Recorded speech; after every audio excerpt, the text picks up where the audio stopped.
Selamat datang teman-teman semuanya di kuliah jaringan komputer. Kita lanjutkan pembahasan sebelumnya ya. Di kesempatan kali ini kita akan membahas tentang Network Address Translation atau NAT. Ya.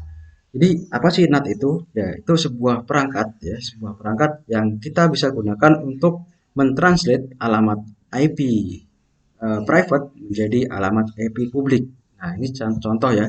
Ada dua jenis IP di sini, ada dua jenis kategori. Di sini adalah IP yang digunakan IP lokal, artinya hanya dikenali di lingkup network itu sendiri.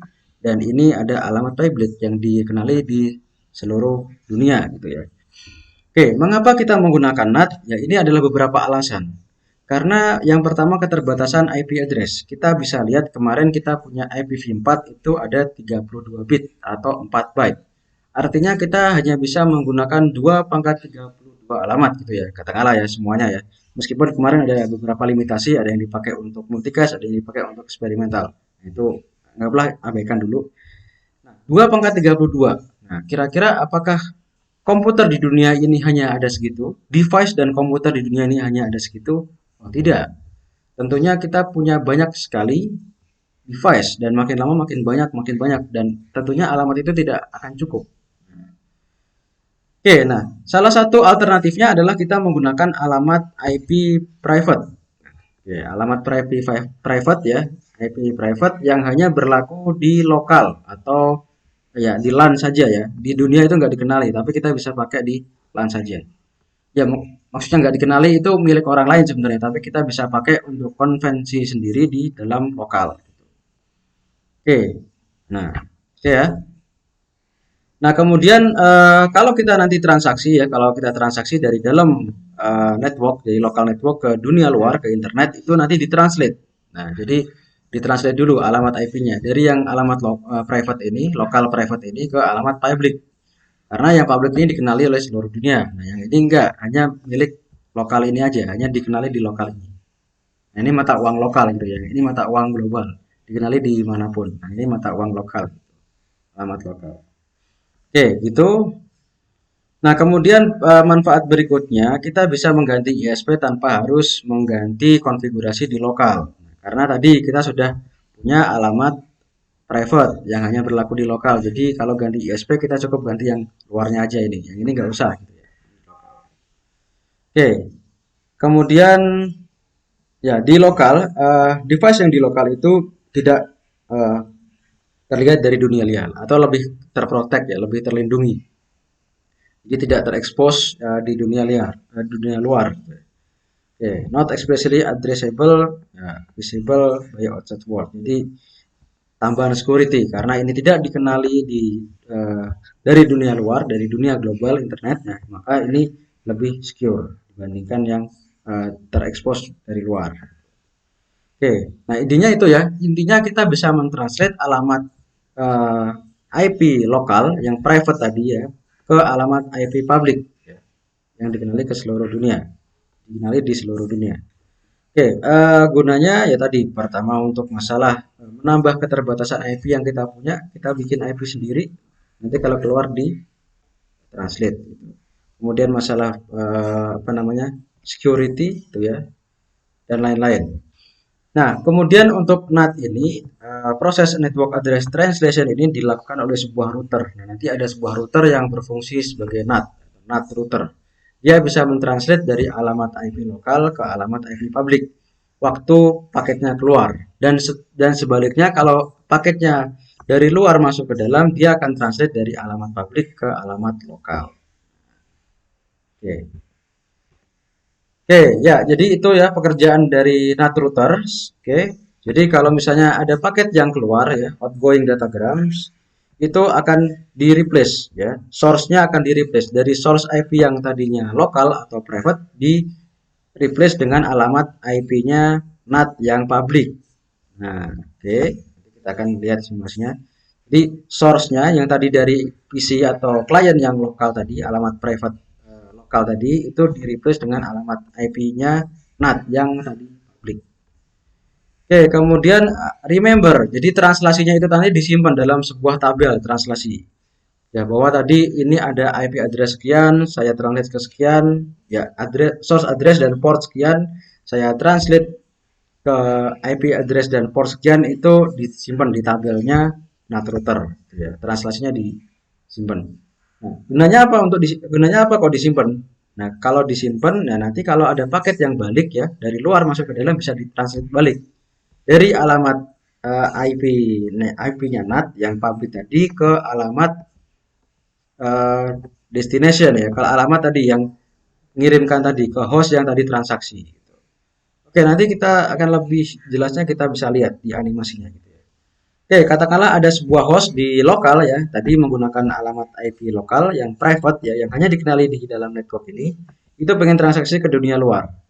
Nah, di sini ada NAT router ya, ini adalah sisi yang lokal, 10.004 ini sisi yang lokal, alamat IP lokal private, yang ini sisi yang public ya, 138.76.297 ini IP public. Nah, jadi kalau ada paket keluar, oke, ini ya, source dari alamat IP lokal, portnya 3345 dari 10.01 ke destination. Nah, destinationnya ini tentu saja sebuah alamat server yang ada di internet ya, di luar sini. Nah, kita nggak tahu berapa. Oke, 128.191.18.80. Oke. Nah, ketika melewati NAT router itu nanti akan diganti. Manakah yang diganti? Nah, ketika paketnya keluar yang diganti adalah source-nya. Oke, ini diganti source-nya. Diganti dari mana? Dari alamat IP-nya si host yang lokal tadi ke alamat IP-nya NAT router yang public. Nah, jadi ditranslate ya. Oke, ditranslate ke 138.76.297.5001 katakanlah portnya. Dan translasinya ini nanti disimpan di translation tabelnya NAT router. Nah, bahwa tadi 138.76.297.5001 itu untuk di one ya, di internet site-nya, di one site-nya itu adalah translasi dari 10.001.3345 di LAN, di local site-nya. Oke. Nah, oke nanti diteruskan ke server gitu ya, ke server yang dituju, ke destination ini. Ya, Google lah, e-commerce lah, Amazon lah, dan seterusnya. Oke, kemudian nanti kalau ada paket balik, ya, replay dari server, ya, tentu saja sekarang replaynya source-nya dari server 128.119.40.186.80 gitu ya, HTTP misalnya nih ya. Kemudian destination-nya ya tadi kena taunya cuma alamat IP-nya NAT 138.76.297.5001. Nah, taunya ya ini. Jadi destination-nya adalah sementara ke alamat IP-nya NAT ini yang public tadi.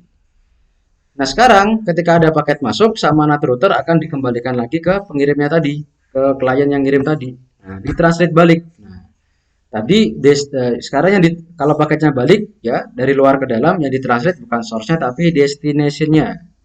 Oke, destination-nya tadinya miliknya NAT router 138.76297 port 51 ini dikembalikan ke host yang tadi 10.001.3345. Nah, destinasinya dikembalikan ke 10.001.3345. Baliklah ke pengirim yang sah, yang aslinya tadi.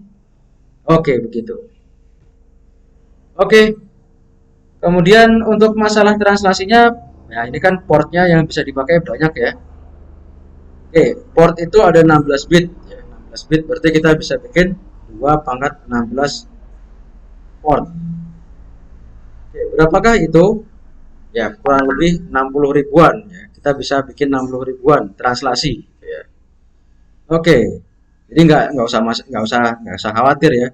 Ya saya yakin untuk host di dalamnya ini nggak sampai 60 ribu gitu ya. Atau kalaupun 60 ribu ya nanti bisa dibagi-bagi jadi beberapa network gitu. Oke, jadi nggak usah khawatir. Jadi 16 byte port bisa mengakomodir banyak sekali translasi dari host yang ada di lokal menjadi alamat publiknya NAT. Router.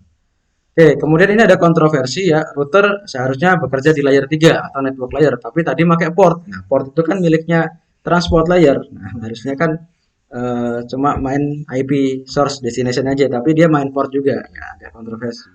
But is okay, itu nggak masalah, yang penting jalan, yang penting working gitu ya. Oke, kemudian untuk masalah address nanti juga bisa di-solve dengan menggunakan IPv6, alamat IPv6. Meskipun adaptasinya sekarang belum sampai 100%. Oke. Oke. Oke, ya kemudian masalah ini masalah violation end-to-end argument ya. Ya, ada masalah possibility oke, by application designer misalnya peer to peer. Nah, oke. Jadi kalau misalnya kita jadi programmer atau application designer ya kita mesti mempertimbangkan kalau ada NAT-nya gitu ya. Terutama kalau main peer to peer. Oke. Ya, kemudian masalah ini juga NAT traversal gimana kalau misalnya klien ingin connect ke server yang di belakang NAT. Nah, jadi klien ingin connect di server yang ada di dalam sini.